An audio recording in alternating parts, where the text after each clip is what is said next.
Alright, so here's another tutorial for Photoshop.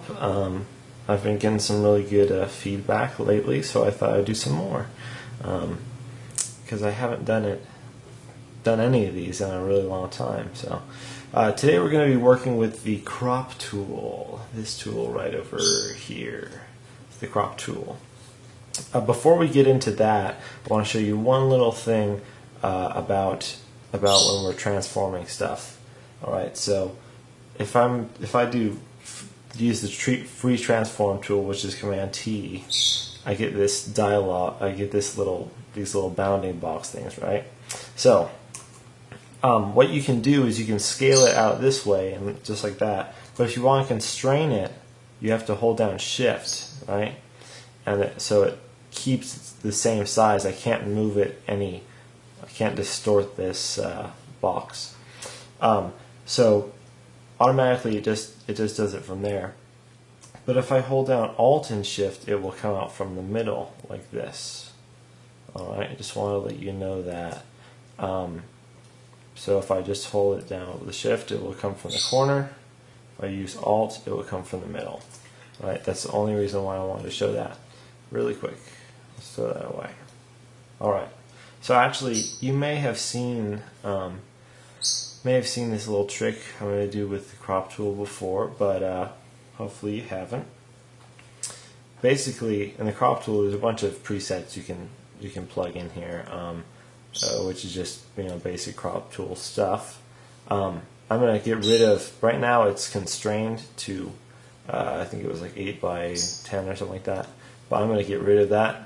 So if you ever have it and like it won't let you do anything like this, it's because you have your constraints up here. I'm going to just clear that real quick. But what you can do is actually add canvas from using the crop tool, and I actually use the crop tool almost all the time for when I'm adding canvas.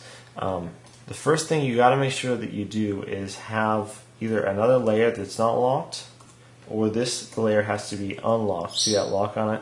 You can hold down Alt and double click it, and it will become layer 0 now.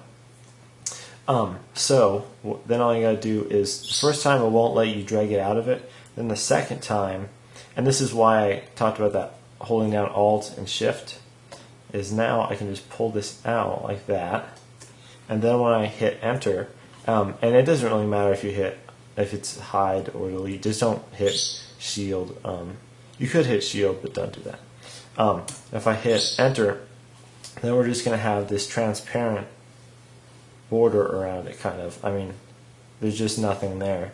So then, if I want to make a border, like a black border, I could just make a layer underneath it, holding down a Command to make a new layer underneath it.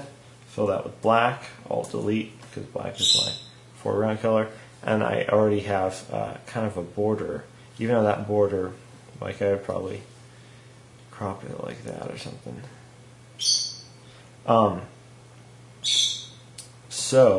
And that's another thing I want to show you. Since if you ever like trying to like crop to something and it just keeps jumping like that, see how it's like I'll start to drag and it just jumps.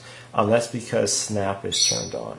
It's actually under View. So if I turn off Snap, it will let me do it as delicately as I want. It won't snap to the other stuff. So if it's on, because I actually prefer to have it on usually, it'll snap to the corner and stuff like that. Alright, I'm going to get rid of all this stuff that I did. I'm just going to go undo.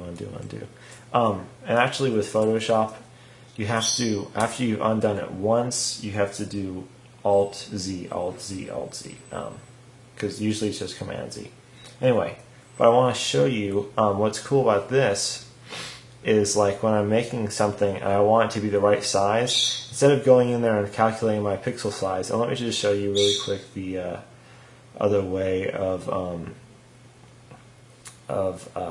adding. So you could add canvas size and stuff like that, but I find that I have to think a lot for that, and I have to use my head with math and stuff like that.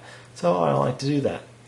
So if I want to make this 4 times as big, say I wanted to do 4 different images, right? So what I would do is, and they're all this size, I would take this, alright, and then I would actually move it off, okay?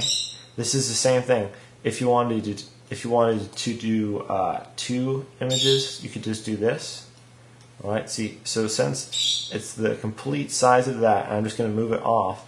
Then I move it back on, because it wouldn't let you just crop into nothing. I'm going to move it back on, and then, as you can see, it's double that size. So I can move this over here. Maybe I could really quickly turn it over like that if I wanted to. I just flipped it horizontal. And then if I wanted to make this into 4, and a lot of times you have to have a lot of space here so you can see. So if I want to make it 4, this is already double, so all I have to do is double that, come down, stretch it over to here, and now it's 4 times the size. I can make, so now I can come over here. I could even duplicate both of these and then just move them down or something like that.